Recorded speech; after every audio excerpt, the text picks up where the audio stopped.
The Buckeye Association for Auto Racing is proud to present the Super Pro Series, the crown jewel of late model racing in the Ohio Valley. Today, the largest full-time field ever assembled heads to the South Boston Speedway for the second race of the 2017 season, the Surplus Parts 100. And once again, the last chance qualifier was pretty interesting. Advancing to the feature, Bonnie K. Spencer for Team Spencer, Aaron Michelson from Michael Brown, who finished second, the 7 of Isaac Leitner for Gravity Racing Incorporated, and making it into the final spot, Jennifer Duke, driving for her own team, Duke Racing.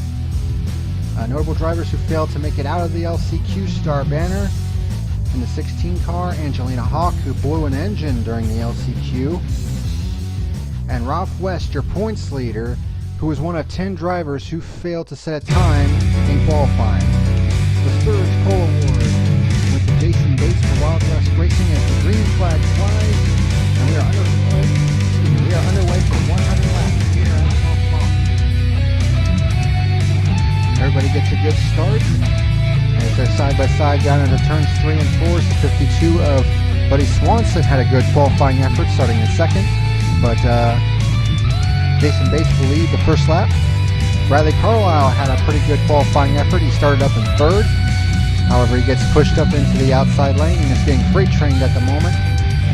He didn't have a very good first round a couple weeks ago at Langley when he failed to make it out of the LCQ after being involved in an accident, but he had a good qualifying effort today. Just having a bit of a struggle right now as he's pushed up into the high lane and trying to find his way back down to the bottom. The battle for second heats up as the 66 of Brad Brinkley has a run underneath of Buddy Swanson in the 52 for the number 2 spot and takes it. Brinkley, of course, former 2-time champion of the Super Pro Series and nearly came close to a third title last year, coming up just short, finishing 20 points behind the champion, Lucy Barton, who has since moved on to the North American Auto Club. But Brinkley doing pretty good right now, running in the second position. Here are a couple of drivers who are really on their way towards the front right now. Billy Mackard in the 70 car and the 71 is Zach Gott. Both started 17th and 19th respectively. Billy Mackard making his first feature start of the season. And fun fact, he's 69 years old. So for him to be doing this well at this age is pretty amazing. And of course his grandson Timothy Mackard is also in the feature here tonight as well. Both of these drivers, him and Zach Gott, started 17th and 19th, as I just said, and they are already up into the top 5, right behind Zidane Quackenbush, who's Zach Gott's teammate. Their other teammate, Isaac Leitner, in the 7 car, had to qualify his way into this race through the LCQ, and he's already going around his teammate, Zidane Quackenbush, and is right on the tail of Zach Gott, and he's now just about to break into the top 5. So a pretty good run by Leitner so far in this race today. Meantime, here is Billy Mackard going for the lead underneath of Jason Bates. Remember, he started 17th, and it's just a few laps is taking the lead here at South Boston. But Zach Gott in the 71 car is right on his bumper, coming off of turn 4, and Isaac Leitner with a run underneath the Bates as well. As we have our first lead change of the day, Billy Mackard taking over the lead. But here comes Scott underneath of Mackard for the race lead in turns 3 and 4. And he will take it coming off of turn 4. So Zach Gott, your new leader of the Surplus Parts 100, as Scott's teammate Leitner moves up into the 3rd position, but is now once again under attack from the 66 of Brad Brinkley.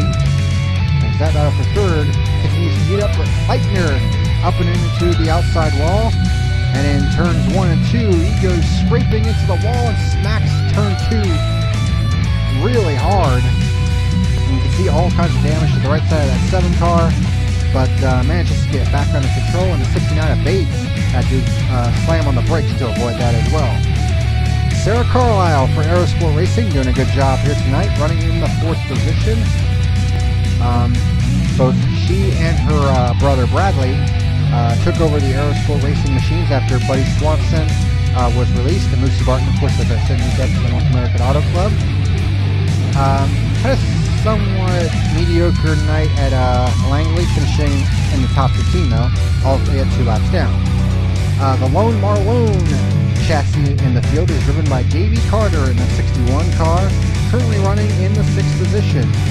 Had mechanical problems that put him out early at Langley a couple weeks ago, but doing a pretty good job here tonight, running up inside the top 10, although he is now under attack from the 99 of Lucas Brown, another new driver who took over for Roy Warren, who also moved up to a higher tier series at the beginning of this season.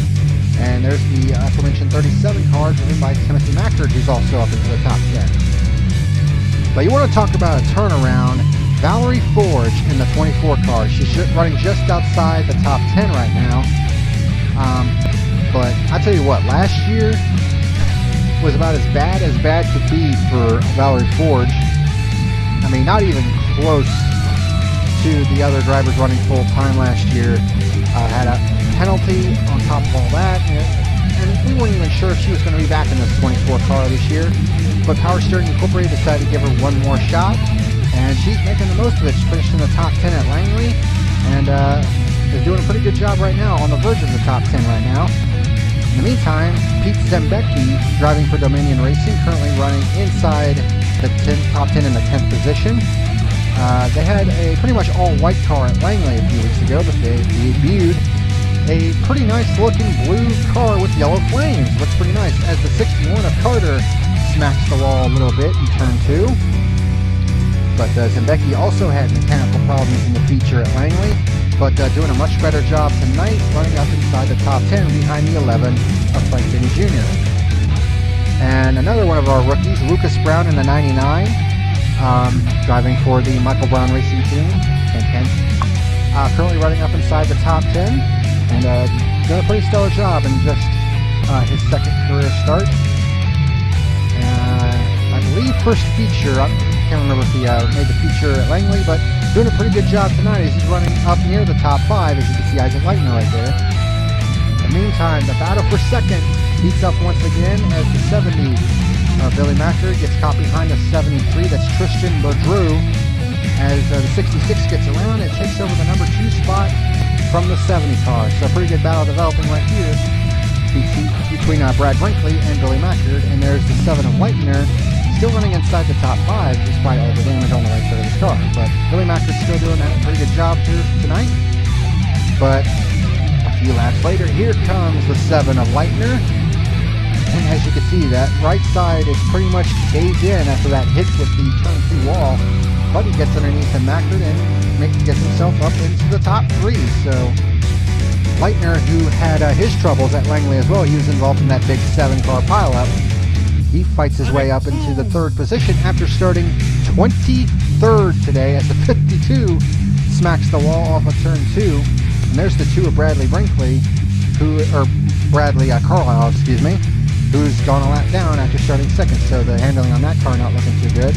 And the 69 is also a lap down as well, so the handling has really gone away on that car as well, as the battle for 3rd continues between Billy Mackard and Isaac Leitner. With Leitner, a veteran of all kinds of different series, last year he was competing in the AmeriCar Sports Car Championship. And then the engine expires on the 70 of Billy Mackard, running in the 3rd position.